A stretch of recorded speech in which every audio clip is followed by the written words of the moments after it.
Hoje vamos falar sobre o período mais autoritário da era Vargas, o Estado Novo. E para conseguir isso ele precisou utilizar de um plano, o Plano Cohen.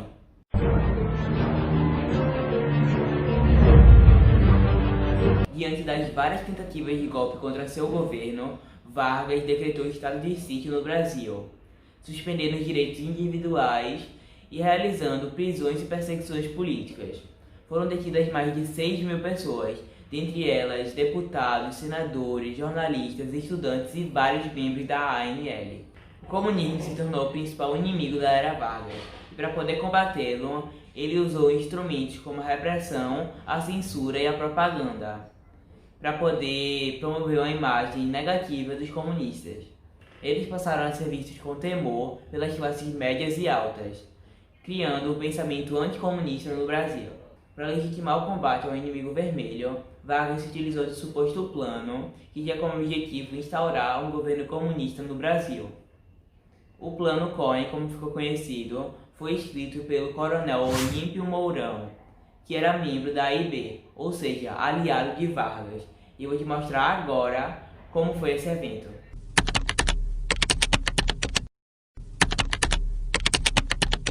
O que é isso, coronel Olímpio Mourão? Não, é que eu achei isso aqui jogado por aqui, que é um plano que fala que os comunistas querem instaurar um governo aqui no Brasil. Eu só tô tirando uma cópia aqui, não tô escrevendo. Mentira! Não. E o que você está fazendo com isso? É que eu sou integralista, aliado de Vargas, eu acho que iam pensar que era falso. Temos que levar isso agora para os superiores. Isso é seríssimo. E esse plano foi divulgado na imprensa de todo o país, causando pânico na população. O Plano Cohen foi a maior fake news da história do Brasil e foi usado como motivo por Vargas para dar o golpe do Estado Novo. Então vamos ver como foi o governo dele nessa ditadura.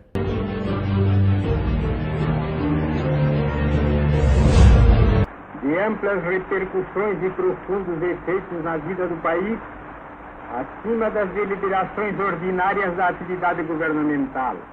Não pode fugir ao dever de tomá-la. E essa foi uma parte do discurso de Vargas dando início ao Estado Novo.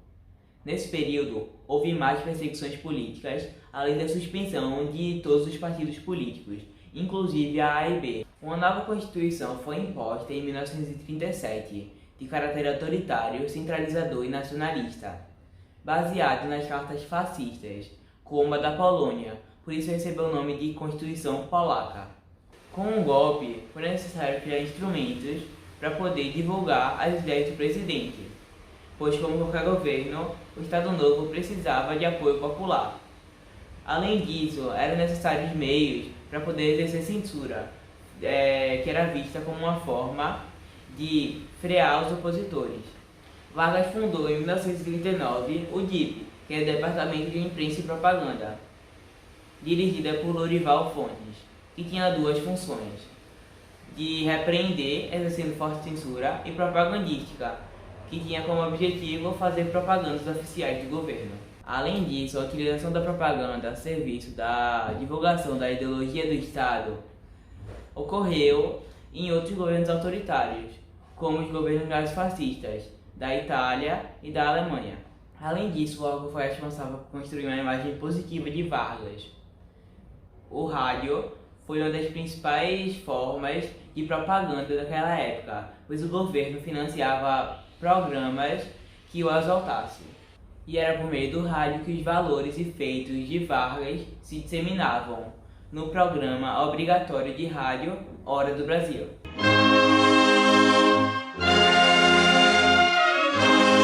Nele, o presidente podia falar diretamente com os ouvintes a partir de discursos curtos e simples. Agora, vamos falar sobre um movimento muito interessante que ocorria naquele período, o cangaço.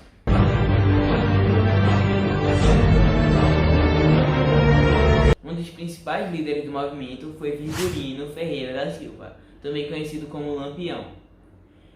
Ele nasceu na cidade de Vila Bela, atual Serra Talhada, no estado de Pernambuco, e até os 21 anos trabalhava como artesão e era alfabetizado. Uma das versões em relação ao seu apelido é que sua habilidade de atirar subitamente, iluminando a noite com seus tiros, fez com que ele recebesse esse apelido de Lampião. Sua família travava uma disputa com outras famílias, geralmente por lotes de terra, até que seu pai foi morto em um confronto com a polícia em 1919. Virgulino jurou vingança a seu pai. Foi aí que ele e mais 2 irmãos se juntaram ao grupo de cangaceiros do Sr. Pereira. Em 1922, tornou-se líder do bando, até então liderado por Sr. Pereira. No mesmo ano, ele matou o informante que entregou seu pai e realizou o maior assalto da história do cangaço àquela altura, o assalto contra a baronesa de Água Branca, em Alagoas. Lampião e seu bando atacaram fazendas e cidades em 7 estados do país, praticando roubo de gado, sequestros, saques, torturas e mutilações. Sua passagem causava terror e indignação da população, um fato bastante citado. Ele era devoto ao padre Cícero, respeitando todas as suas crenças e conselhos. Eles se encontraram apenas uma única vez, no ano de 1926, em Juazeiro do Norte. Ele e seu bando foram muito perseguidos durante a década de 1930. E em 1938, Vargas ordenou o extermínio de Lampião e seu bando, após várias tentativas de prendê-los que foram frustradas. No dia 28 de julho de 1938, Lampião e seus cangaceiros foram mortos numa volante militar na Grota de Angicos, no interior de Sergipe. O rei do cangaço e seus cangaceiros tiveram as cabeças cortadas e expostas na praça pública de Piranhas, o que causou grande impacto na população, que era dividida entre os que amavam e os que odiavam Lampião. Mas depois de sua morte, seu nome ganhou fama nacional. Agora vamos falar sobre outro evento que aconteceu no Estado Novo, a participação do Brasil na Segunda Guerra Mundial.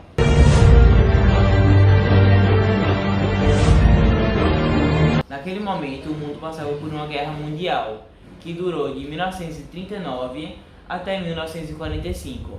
De um lado estavam a Alemanha, a Itália e o Japão, que eram dominados por ideologias totalitárias, compondo o eixo, e do outro lado estavam a Inglaterra, a França e os Estados Unidos, compondo os aliados.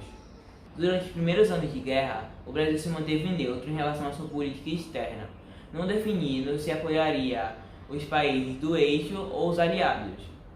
Na verdade, Vargas via a neutralidade como uma estratégia para poder comerciar com ambos os lados. Como sabemos, o governo ditatorial de Vargas se assemelhava em vários aspectos com os regimes totalitários alemão e italiano, e mesmo não abrindo abertamente, Vargas era mais simpático com as ambições do eixo. Somente em 1942, o Brasil mudou de lado na guerra, pressionado pelos Estados Unidos a romper as relações diplomáticas e comerciais com o eixo. Mesmo mudando de lado, o Brasil ainda não tinha entrado na guerra de fato. Isso fez com que houvesse uma retaliação dos alemães, que enviaram submarinos para atacar navios mercantes brasileiros. Quando a população brasileira ficou sabendo, saiu às ruas exigindo que o Brasil entrasse na guerra ao lado dos aliados. Essa aproximação do país com os aliados foi bastante vantajosa para o país, pois dessa forma o Brasil obteve o financiamento para o desenvolvimento da indústria de base, com destaque para a Companhia Siderúrgica Nacional. Em 1944, o Brasil enviou a FEB, que é a Força Expedicionária Brasileira, e a FAB, que é a Força Aérea Brasileira, para a Itália. Aproximadamente 25 mil homens da FEB e da FAB fizeram parte dessa operação. Só que essa participação do Brasil na guerra foi meio contraditória, pois o Brasil vivia sob a ditadura do Estado Novo e eles estavam lutando contra ditaduras nazifascistas. A oposição ao seu governo cresceu ainda mais com a vitória dos aliados em 1945, ou seja, foi uma vitória da democracia contra a tirania. As contradições que marcaram a entrada do Brasil na Segunda Guerra Mundial foram a gota d'água para que os opositores passassem a fazer fortes contradições e pressões para que houvesse o retorno da democracia e, consequentemente, o fim do Estado Novo. Após o término da Segunda Guerra Mundial, Vargas não tinha mais forças para conter as pressões que sofria para poder controlar a população. Em 28 de fevereiro de 1945, Vargas implantou um ato adicional na Constituição de 1937, dizendo que as eleições aconteceriam no fim daquele ano. Ele também permitiu a volta dos partidos políticos, acabou com a censura e anistiou os presos políticos, inclusive Luiz Carlos Prestes, na imprensa. A partir disso, iniciado o processo de redemocratização do Brasil. Com as eleições marcadas para o dia 2 de dezembro de 1945, Vargas disse que não iria se candidatar à presidência da República, mas ele não deixou de garantir alianças. Ele fundou o PSD, ligado às oligarquias rurais e os bancários e os donos das indústrias, e o PTB, ligado aos trabalhadores urbanos e os sindicatos ligados ao Estado Novo. Além disso, também houve o surgimento da UDN, que era fortemente oposta a Vargas, e a volta do PCB. Os candidatos à presidência da República foram o general Eurico Gaspar Dutra, pelo PSD, o brigadeiro Eduardo Gomes, pela UDN, e Iedo Fiuza, pelo PCB. Nessas eleições, Vargas apoiou Dutra, mas não deixou de fazer propaganda de si mesmo. Para isso, ele contou com os seus mais fiéis aliados, os trabalhadores urbanos. Graças às políticas trabalhistas criadas por Vargas, os trabalhadores urbanos se tornaram seus principais aliados. Sendo assim, eles saíram às ruas pedindo a volta de Vargas, o movimento que ficou conhecido como queremismo, sobre o lema "Queremos Getúlio". No final de 1945, para poder conter a crise que havia na época e para que Vargas não desse outro golpe, o alto comando do exército, liderado pelo Góes de Monteiro, em acordo com Dutra, deporam Vargas do poder.